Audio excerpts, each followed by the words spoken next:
We often spend our entire lives saving for a future, accumulating things we don't need, and delaying our happiness until the circumstances are perfect. But the truth is, tomorrow is a luxury, not a guarantee. Are you truly living your life right now, or are you just waiting for the right time to start? Let me know your thoughts in the comments below.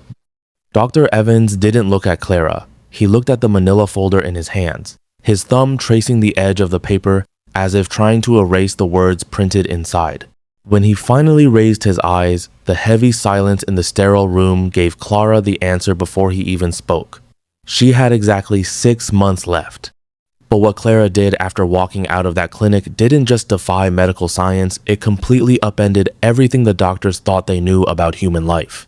Clara was 32, an architect who spent her days designing soaring glass skyscrapers while living her own life in a cramped, dark basement apartment. She was a perfectionist, the kind of person who scheduled her grocery trips down to the minute and kept a 5-year plan color-coded on her tablet. Her life was a series of neat lines and calculated risks. She was saving for a house she hadn't found, waiting for a promotion she wasn't sure she wanted, and putting off traveling until she had enough in her retirement account. She was always preparing to live, but never actually living. Then came the persistent, dull ache in her chest. She assumed it was stress, or too much caffeine, or the late nights spent hunched over blueprints. But the test revealed an aggressive, inoperable tumor wrapping itself around her major blood vessels. There was no surgery that could cut it out, and no radiation strong enough to melt it away without destroying her heart. 6 months. 6 months until the lines on her meticulously planned calendar simply ran out. As Clara stood on the bustling city sidewalk outside the clinic, the world looked entirely different. The honking taxis, the rushing commuters, the neon signs, everything felt intensely loud and frustratingly trivial. She looked at her phone. A calendar notification popped up. 3 p.m. Budget review meeting. Clara stared at it for a long moment, a strange, calm sensation washing over her. She deleted the notification. Then she turned off her phone entirely. Instead of going back to the office, Clara walked into a local bank. She closed her savings account, liquidated her retirement fund, and walked out with a cashier's check that represented 10 years of grueling 60-hour work weeks. She didn't buy a sports car, she didn't book a first-class flight to a tropical resort, and she didn't throw a wild, reckless party. Instead, she drove 2 hours north, deep into the heart of the Appalachian foothills, where the roads turned from asphalt to gravel, and the air smelled of damp pine and wood smoke. She stopped at a small, rusted real estate office and bought a plot of land that no one else wanted. It was 5 acres of dense, overgrown forest on the steep slope of a mountain, completely cut off from the power grid and municipal water. The locals thought she was a wealthy, eccentric, throwing her money away. Her friends back in the city called her repeatedly, leaving frantic voicemails begging her to come back and start chemotherapy to buy herself a few more weeks. But Clara ignored them all. She bought an old, dented pickup truck, a heavy-duty chainsaw, and an assortment of hand tools. She was going to build a cabin completely by hand by herself. The first few weeks were a brutal awakening. Clara's body, already weakened by the invisible war inside her, revolted against the intense physical labor. Every swing of the axe sent blinding pain through her chest. By the end of the first week, her hands were a mass of broken blisters, and her muscles ached so severely she could barely crawl into the small canvas tent she slept in. One evening, as a torrential downpour turned her campsite into a sea of mud, Clara sat on a wet log, shivering and wept. She asked herself what she was doing. Why spend her final, precious days cutting down trees in the middle of nowhere? But the next morning, the sun broke through the mist, illuminating the valley below in shades of gold and emerald she had never seen from her office window. She realized that for the first time in her life, she wasn't waiting for the future. She was entirely in the present. Every tree she felled, every log she peeled, was a tangible declaration that she was still alive. She wasn't just surviving, she was creating. By the 3rd month, a remarkable transformation began to occur. Clara's skin, usually pale from years under fluorescent lights, took on a deep, sun-kissed glow. Her hands grew calloused and strong.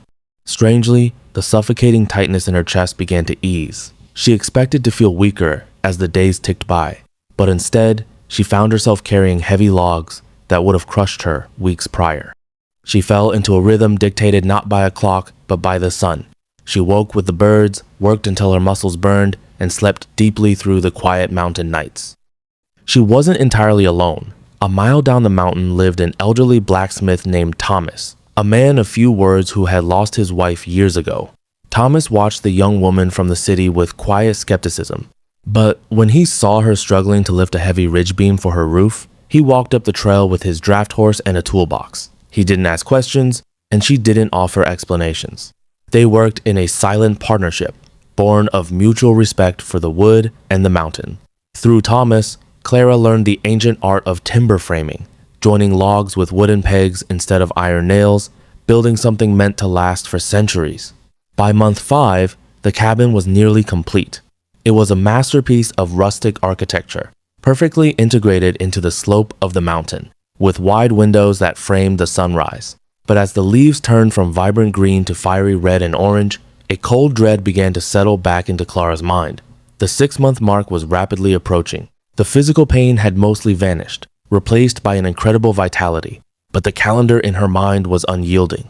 She began to notice subtle changes, again, not weakness, but a strange, profound stillness within herself. She wondered if this was the calm before the end. With 2 weeks left on her prognosis, Clara received a letter from Dr. Evans's office, forwarded through her old landlord. It was a polite but urgent request for a follow-up scan. They wanted to track the progression of the disease. Clara looked at her finished cabin, the smoke curling peacefully from the stone chimney she had built with her own 2 hands. She decided it was time to face the reality she had run away from. When Clara walked into the oncology ward, the nurses didn't recognize her. The frail, anxious woman who had left 5 months ago was replaced by a vibrant, muscular woman with bright eyes and an aura of absolute peace. Dr.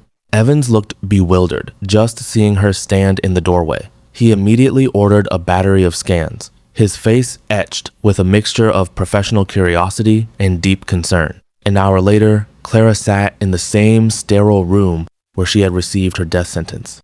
Dr. Evans walked in, but this time, he wasn't holding a manila folder. He was staring at a digital tablet, shaking his head in utter disbelief. He looked at the screen, then at Clara, then back to the screen. The tumor was gone. Not just smaller, not just stagnant, it was completely gone. Where the aggressive mass had once tightly strangled her vital blood vessels, there was only healthy, pink tissue and a faint trace of scar tissue. Dr. Evans called in 3 other specialists, convinced there had been a catastrophic mix-up with the imaging machines. They ran the scans again. The result was identical. It was a medical impossibility, a phenomenon that defied every textbook and clinical trial in existence.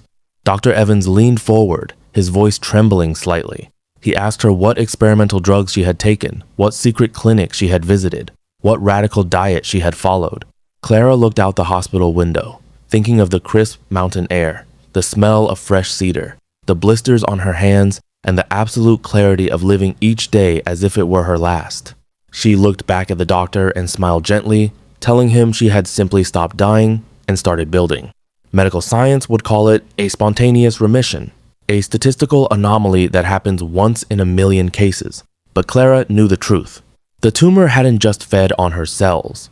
It had fed on her chronic stress, her unfulfilled dreams, and the suffocating weight of a life lived for a tomorrow that was never guaranteed. By stripping away every distraction and throwing herself into the raw, beautiful reality of the present moment, she had changed her internal chemistry in a way medicine couldn't quantify. Clara returned to her cabin on the mountain. She didn't go back to her old life, because that life belonged to a person who no longer existed. She now spends her days helping others design small, sustainable homes, teaching them how to build with their hands and live with intention. She survived not by fighting death, but by embracing life so fiercely that illness simply had no room left to grow. This extraordinary journey teaches us that our bodies and minds possess a profound, mysterious power to heal when we align our lives with what truly matters. We often spend our entire lives saving for a future, accumulating things we don't need, and delaying our happiness until the circumstances are perfect. But the truth is, tomorrow is a luxury, not a guarantee.